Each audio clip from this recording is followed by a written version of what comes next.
2:00 ng hapon kinabukasan ay nasa bahay na si Patrick. Hindi rin lang siya makapag-concentrate sa trabaho, kaya minabuti niyang umuwi na. Nagtuloy siya sa lanay para tingnan kung nandun si Emily at ang alaga nito. Nang walang makita ay pumanhik siya sa itaas. Dahan-dahan niyang binuksan ang pinto ng nursery. Nakita niya si Emily na nakahiga sa kama. Nasa tabi naman nitong mahimbing na natutulog na baby. Maingat siyang lumapit. Pinagmasdang mabuti ang mukha ng dalaga. She looked so innocent. Parang naramdaman ng dalaga na may nakatitig dito. Nagmulat ito ng mga mata. Mabilis itong bumangon. At nakalimutan ang sanggol sa tabi nito. Namula ito. Tuluyang bumangon at inilapag ang bata sa crib nito. At tinapik-tapik. Hindi ko na malayang nakatulog din ako. Hindi ito makatingin ng diretso sa kanya. Malamang ay naalala nito ang nangyari ng nagdaang gabi. Dahil lalong tumindi ang pamumula ng pisngi ng dalaga. I like it when you're blushing. Excuse me? Tumalikod si Emily at pumasok sa connecting door papunta sa kwarto nito. I bought something for you. Sunod ni Patrick sa dalaga. Napalingon ito nang marinig ang boses niya. Anong ginagawa mo dito? Baka may makakita sa'yo. Isinara niya muli ang connecting door at lumapit sa dalaga. Iniabot ang paper bag dito. Kumunot ang noo ni Emily. Ano to? Pajamas. Ayokong magsusuot ka ulit ng ganoon. Lalo na kung hindi mo maiwasang lumabas ng kwarto. Naka-robe ako kapag lumalabas dito.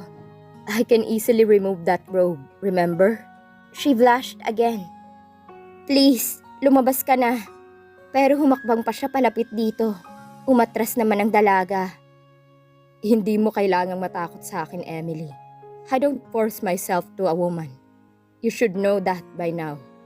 Nakikita niyang naiilang ito at lalo pa siyang ginanahan na biruin ang dalaga.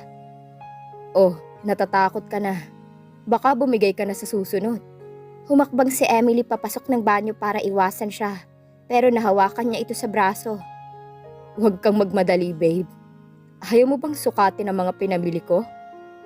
Please, sir. Gusto kong magpahinga sandali habang tulog ang bata. She stressed the word, sir, again, to point out their situation. Sa pagkakatanda ko, tinawag mo na akong Patrick kagabi.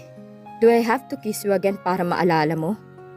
Bakit kailangan mo pang ipaalala sa akin ang nangyari? Hindi ako komportableng pag-usapan yon. I know a solution to that. Itinaas niya ang mukha ng dalaga at unti-unting inilapit ang mukha dito. You'll get used to it kapag parati na nating ginagawa. At bakit kailangang ipaalala sa'yo? Because we're not done yet. Bago pa ito muling makapagsalita ay lumapat na ang mga labi niya dito. Sa una ay nagpumiglas ito. Pero sa bawat ilag nito ay mas nalalim ang halik niya. Then she surrendered.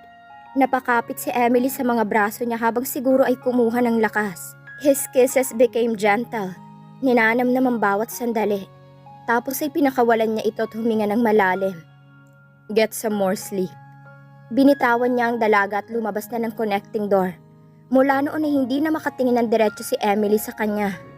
Sa tuwing nariyan siya ay dinaig pa nito ang daga na hindi alam kung saang lungga magtatago para lamang iwasan siya. Isasama ko si Summer. Ipagdala mo siya ng bihisan.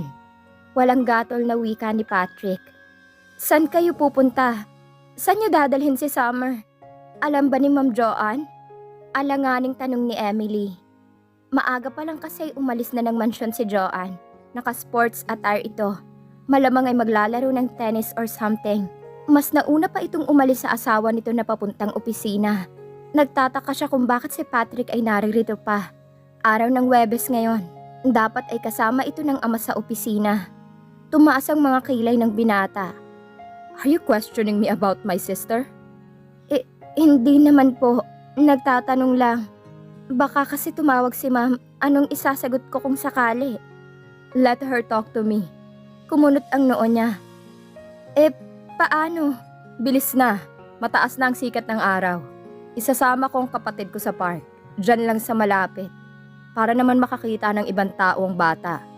Mabilis niyang binihisan ng alaga. Para namang nasisense ng munting prinsesa na maglalakwatsa ito. Hindi ito mapalagay sa may kamay niya. Naroong sumisipa ito at itulak siya palayo.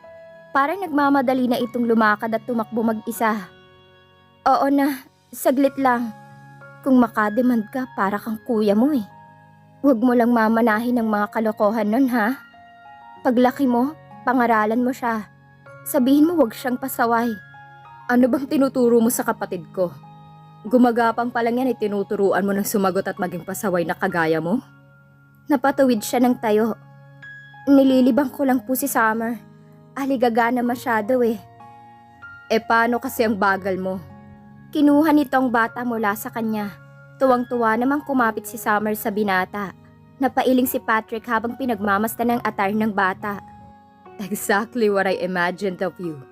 Sabay sulyap nito sa kanya. Pasaway ang yaya mo, Summer. Huwag mong tularan.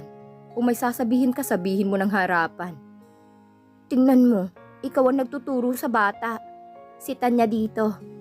Kesa naman maging katulad mo na backfighter. Ano bang kalokohan ang ginawa ko sa'yo? Kumislap ang sangkaterbang kapilyuhan sa mga mata nito. Nagtatanong pa. Nagtatanong ang lalaking ito matapos siya nitong halikan. Kung hindi pa siya pumalag, nakulang naman talaga sa resistance. Tapos binitawan nga siya nito. Binitawan siya nito kung kailan. Napapikit siya doon. Hindi niya maintindihan ang sarili sa nararamdaman. Mixed emotions. Nangihinayang ba siya? Natutuwa? Nakahinga ng maluwag? O nabitin ng husto? Kainis kasing lalaki ito. Kung anong ginigising sa katauhan niya. Subukan mong ulitin yun, Patrick. Makakatikim ka sa akin.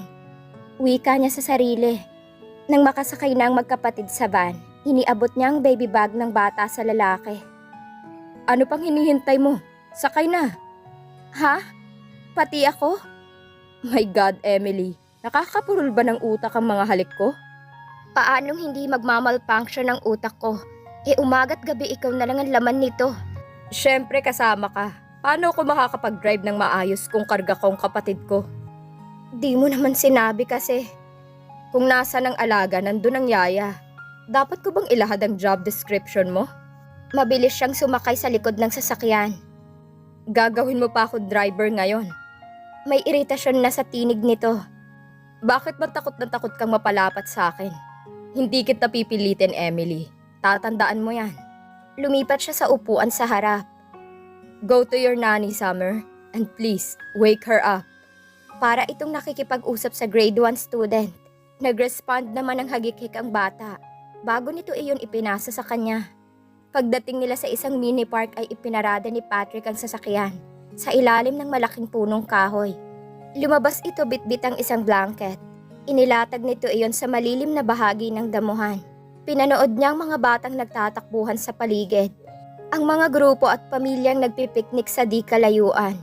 Ngayon lamang niya nakita ang lugar na ito. Noong nasa elementary pa ako, panay akong nagbibisikleta dito kasama ang mga kaibigan ko. Inggit na inggit ako sa mga pamilyang masayang nagbabonding habang nagpapapak ng butong pakwan at junk foods. Maaga kasing nawala ang mama. Si Papa naman laging busy sa trabaho. Isa pa nakakahiya na mangyayain ko siyang maglatag ng banig dito sa damuhan. Nakita niyang lungkot sa mga mata ng binata. Kaya kami lang ni Summer ang maglalaro dito. Kinuha nito ang bata at pinakawalan sa blanket. Tamang-tama pala ang outfit mo, girl. Haya na si kuya. Parang sadya itong nagpahabol habang panay ang hagik-hik nito. Napangiti si Emily sa nakikita. Pero ang ngiti niya ay biglang naglaho nang maisip niya ang sariling mga magulang. Hindi nagkulang ng panahon ng kanyang mommy at daddy sa kanila ni Joanne. Pero agad namang binawi ng panahon ng kanyang mga magulang. Sumunod na pumasok sa isip niya ay ang mukha ni Frances na humahabol sa kanya sa malawak nilang bakuran. Hindi ka ba nangangawit? Puna ni Patrick sa kanya. Hinila nito ang kaliwang kamay niya at napaupo siya sa damuhan. No, hindi pala sa damuhan, kundi sa harapan nito. Patrick, hindi ka ba nahihiya sa mga tao? Bakit? Isa akong yaya. Tingnan mo nga ang uniforme ko. Natawa lang ang binata. Let them think na isa naman akong houseboy. Houseboy? And signature jeans and shirt? May houseboy bang ganito kakisig at kagwapo? May houseboy bang nagmamaneho ng Q7 SUV? Napakunot ang noo ni Patrick. Nabanggit ng driver ng papa mo, bagong modelo daw yan. Driver ako. Kunwari ay pinuslit ko ang van ng amo ko para i-date ang magandang yaya. Gwapo lang talaga ako pero wala akong pera. Kaya dito ko siya dinala. Oh, may magpoprotesta pa? Natatawa na saad ng binata. Nagulat pa si Emily nang may lumapat na isang bagay sa leeg niya. Niyuko niya yon. Mabilis na bumalik ang tingin niya sa binata. Ano to? Litong tanong niya dito. My birthday gift for you. It's a white gold necklace with a small heart pendant na puno ng maliliit na diamonds. She was speechless for a moment. Ang isang alahas mula sa binata ay hindi nakapagtataka.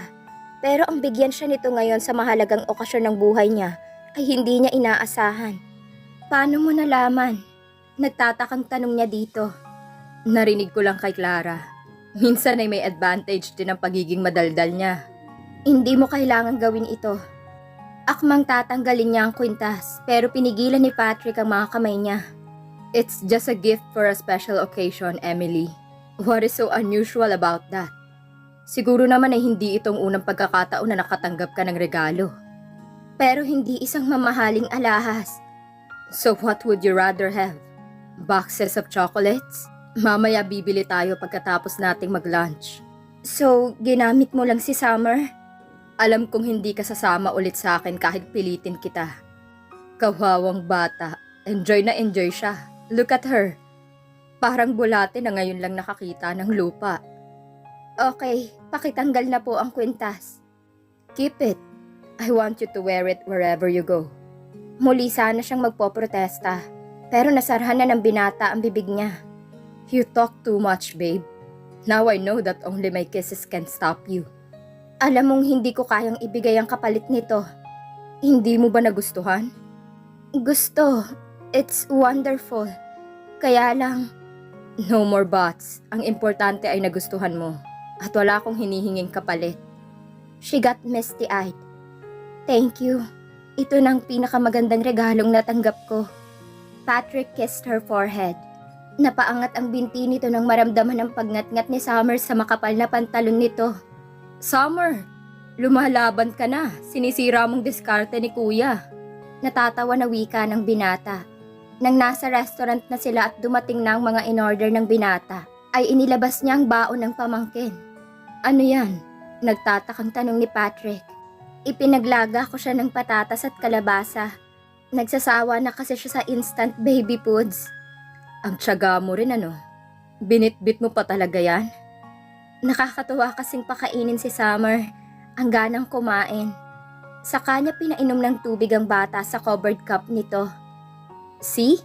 Marunong na siyang uminom sa baso.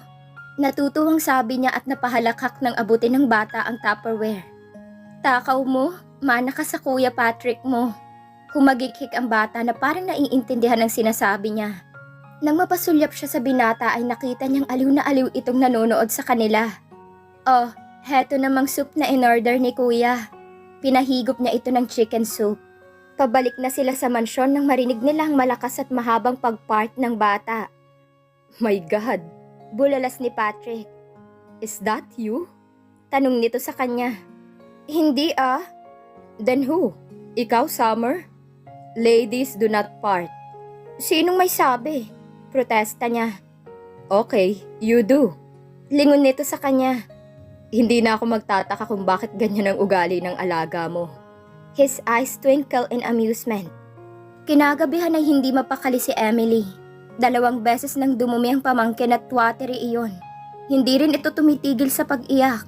Hanggang ngayon ay wala pa ang mag-asawa. Nagbihis lang ang mga ito kanina at muli ring umalis. Gusto na niyang tawagan si Joanne. Pero nag-aalala siyang makaistorbo sa kung saan mang social function ito naroroon ngayon. Malapit nang mag-10 ng gabi. Dati ay tulog na ang bata kapag ganitong oras. Nang dumumi ito ulit ay hindi na siya nakatiis. Pinuntahan niya ang silid ni Patrick at lakas loob na kinatok ito. 2 ulit siyang kumatok bago ito nagbukas ng pinto. Hawak nito ang remote control at naka-shorts lamang ito. Bahagya pa itong nagulat na mapagbuksan siya. Nag-alala agad ito nang makita ang panik sa mukha niya. What is it? Doon tumulo ang luha niya. Emily, anong nangyari? Tell me. Bahagya siyang inalog ng binata. Si Summer, Nasobrahan yata siya sa ipinakain ko kanina. Dalhin natin siya sa ospital. Please. Baka ma-dehydrate ang bata. Kapag may nangyari sa pamangkin niya, hindi niya mapapatawad ang sarili. Hintayin mo ako sa ibaba. Magbibihis lang ako. Habang nasa sasakyan ay panay ang singhot niya. Tawagan ko na kaya si Ma'am Joanne. Huwag na. Hindi mo nga alam kung saang panig ng mundo sila naroroon ngayon. Summer will be fine. Don't worry yourself too much. Kasalanan ko kaya siya nagkaganito. Sabi mo ilang beses mo na siyang pinakain ng ganun, di ba? So wala doon ang problema. The doctors will take care of her. Pagdating sa emergency room ay mabilis na na-check ang bata na ngayon ay tumigil na sa pag-iyak. Mainit ito at nakatingin lamang sa kisame. Ma'am, dito po muna tayo habang chinecheck ang anak nyo. Tawag ng nurse sa kanya. Hindi ko po siya anak. Mahinang sagot niya. Ay, sorry po ma'am. Napalingon ito kay Patrick na nakatayo sa dulo ng cubicle. She's my babysitter. Paliwanag naman ito. Napilitan siyang bitawan ng kamay ni Summer. Lumabas siya sa hallway nang umiyak ito dahil kinuhanan ito ng dugo. Muli siyang napaiyak dahil sa awa sa bata. Maya-maya ay may yumakap sa kanya. Please don't cry, Emily. Huwag mong sisihin ang sarili mo. Wala kang kasalanan. Namumugto na ang mga mata niya nang lumabas ang result ng stool at blood test ni Summer. Negative naman ang lahat ng test. Ayon sa resident doctor ay malamang nananibago lang ang tiyan ng bata dahil sa init ng singaw ng lupa. Binigyan ito ng gamot. Kung hindi pa raw bumuti ang kalagayan ng bata sa buong magdamag, ay i-admit na ito sa ospital kinabukasan. You will make a good mom. Maswerte ang magiging anak mo pagdating ng araw. Komento ng binata habang nasa daan sila pa uwi. I can't help but watch you during your panic attack. Daig mo pang isang tunay na ina. Pananagutan ko si Summer kay Sir at kay Ma'am Joanne. Hindi na niya kailangan pang sabihin na pamilya niya ang bata, kaya ganoon na lang ang malasakit niya dito. Laking pasasalamat niya ng kinabukasan ay bumuti ng kalagayan ni Summer. Pinagbilinan sila ni Patrick na huwag nang ipaalam sa mag-asawa ang nangyari sa bata. Para wala na lamang usapin. Ang mahalaga okay na daw si Summer. Tanghali na nang dumating ang mag-asawa mula sa isang out-of-town affair. Kasalukuyang pinapalitan niya ang diaper ni Summer nang pumasok si Joanne para silipin ang anak. Hindi nakaligtas sa paningin ng babae ang kwintas na nakalaylay sa leeg niya. Nagkakausap ba kayo ni Francis? Tanong nito sa kanya habang ang mga matay nakatuon sa kwintas. Paminsan-minsan. Hindi ka ba niya binati kahapon? Tumawag siya pero sandali lang. Hindi ba niya ako itinatanong? Sinulyapan niya ang kapatid. Base sa nakikita niya sa mukha nito ay naisip niyang kailangan niyang gumawa ng kaunting kasinungalingan para hindi ito magdamdam. Kumusta ka raw? Abala kasi siya masyado ngayon dahil malapit na siyang umuwi.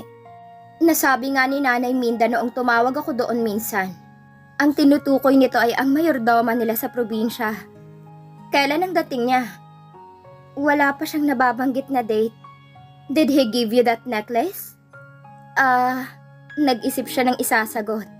My friend gave it to me. A friend? I wonder where you got that friend. Naghihinalang komento nito sa kanya. Hindi na lamang siya nagkomento pa sa kapatid para hindi na ito magtanong pa. Aaminin kaya ni Patrick na unti-unti na siyang umiibig kay Emily? At dito na po nagtatapos ang kabanata ng ating kwento. Maraming salamat po.